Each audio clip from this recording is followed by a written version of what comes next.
আসসালামু আলাইকুম। নিরপেক্ষ নির্বাচন এবং তত্ত্বাবধায়ক সরকারের জন্য প্রয়োজনীয় সংবিধান সংস্করণে মামলার পক্ষ থেকে স্বাগতম। আজকের বিষয় রোহিঙ্গা সংকট। রোহিঙ্গা সংকটকে মির্জা ফখরুল বলেছেন যে প্রধানমন্ত্রীর মালয়েশিয়া এবং চীন সফরের সফলতা, যে তারা রোহিঙ্গা সংকট সমাধান করবে। দেখেন ভাই, রোহিঙ্গা সংকট বাংলাদেশে আজকের না, গত 10-12 বছর যাবৎ। 2016 সাল থেকে রোহিঙ্গা সংকট। মায়ানমার থেকে পিটিয়ে, কুকুরের মতো পিটিয়ে রোহিঙ্গাদের বিদায় করা হয়েছে। এই কাজ তারা কেন করছিল?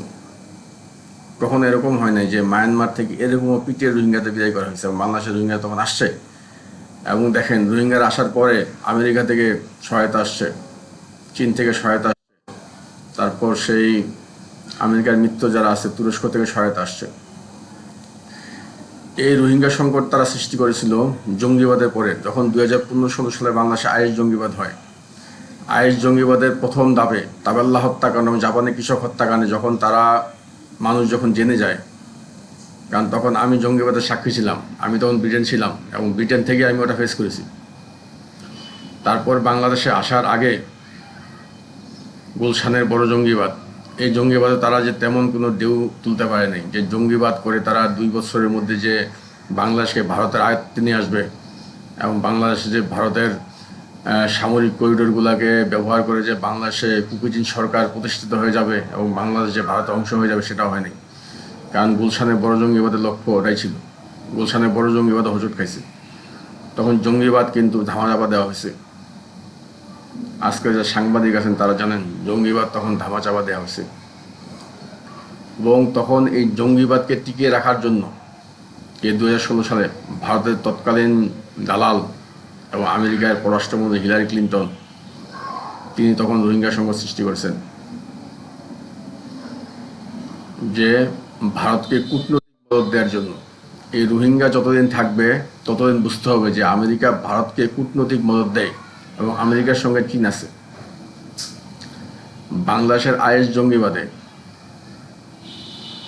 আমেরিকা ভারতকে কূটনৈতিক মদদ দেয়, আমেরিকা এবং চীন। এটা হচ্ছে রোহিঙ্গা সংকট, এটা সাধারণ বিষয় না।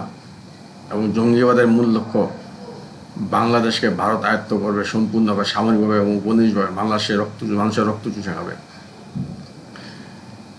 এখন তারা যে সফলতা দাবি করতেছে, এটা হাস্যকর বিষয়। কারণ তারেক সরকারের পরিচিত আগেই দেওয়া হয়েছে। তো পানি চুক্তির সরকার, উদিচি জঙ্গিবাদের সরকার, সায়ানর জঙ্গিবাদের সরকার।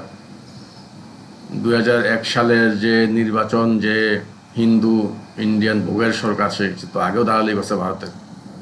বসুন্ধরা গ্রুপের মতো গ্রুপ বানাইছে তারা, মনে করে ভারত আর চীনের জন্য, যা দিয়ে তারা কোটি কোটি টাকা বাণিজ্য করে খাচ্ছে। বাংলাদেশে বসে বসে ভারত আর চীন বাণিজ্য করে খাচ্ছে। তারপর দেখেন জঙ্গিবাদের সময় যুবদল ক্যারেজ দেখে তখন আওয়ামী লীগকে মদত দিচ্ছে বিএনপি। তারপর জঙ্গিবাদ হোঁচট খাওয়ার পরে এই যে রোহিঙ্গা সংকট আমেরিকা সৃষ্টি করলো এবং চীন সৃষ্টি করলো।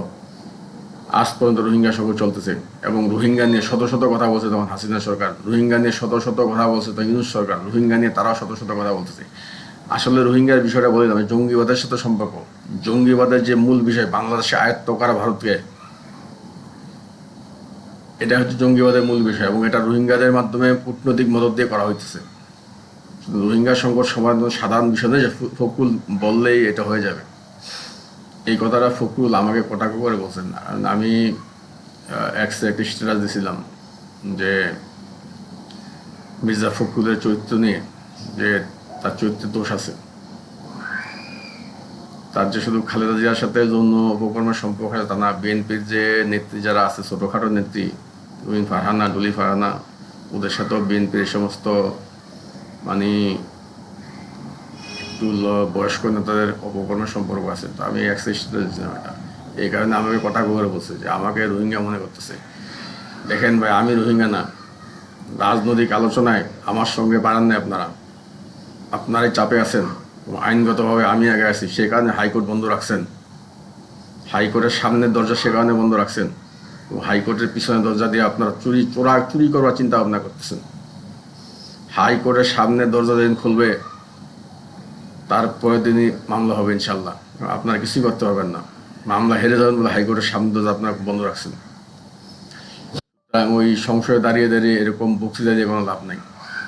তারেকের মালয়েশিয়া এবং চীন সফরে কিছুই নেই, কারণ চীন বাংলাদেশে কারবারি করে খায়।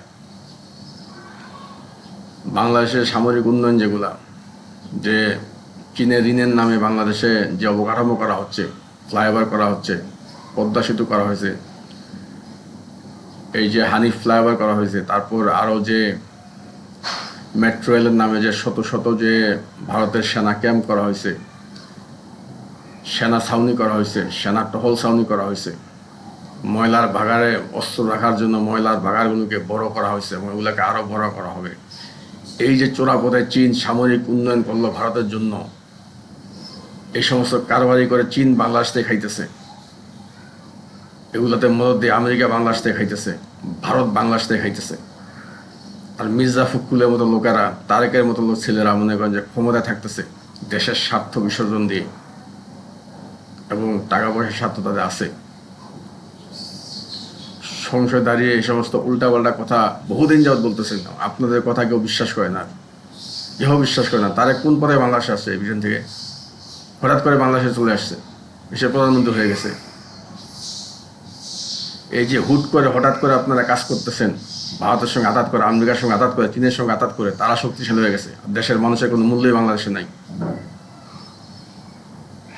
এবং চীনেরও সাবধান হওয়া উচিত এই সমস্ত সামরিক উন্নয়ন করার জন্য, কারণ চীনের এই সমস্ত সামরিক উন্নয়ন, চীনের কারণ মামলা যদি হয় এবং উন্নয়নের রিভিউ যখন হবে, তখন এই সমস্ত বিষয়গুলো কিন্তু বিশদভাবে আসবে।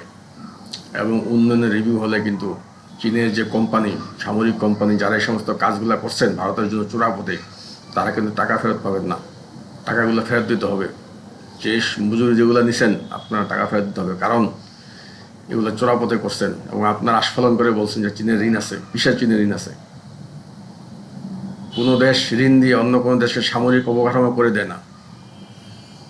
যেখানে জায়গা পায় সেখানে যে কোদাল করে করে জমি দখল করে, সেনা ক্যাম্প করে, এগুলা কোনো দেশ করবে না। চীন টাকা দিয়ে এগুলো কখনো করবে না। চীন চোরাপথে এগুলা করতেছে ভারতের সঙ্গে মিলে। বাংলাদেশের রিজার্ভে শুধু টাকা না, রিজার্ভ তো শেষ করছি, বাংলাদেশের সমস্ত টাকা পয়সা রিজার্ভে ঢুকিয়ে ওই টাকা নষ্ট করে এগুলা করা হয়েছে। এটা সাধারণ বিষয় না। তো আল্লাহ পাক মাফ করবে গজব থেকে, আমিন।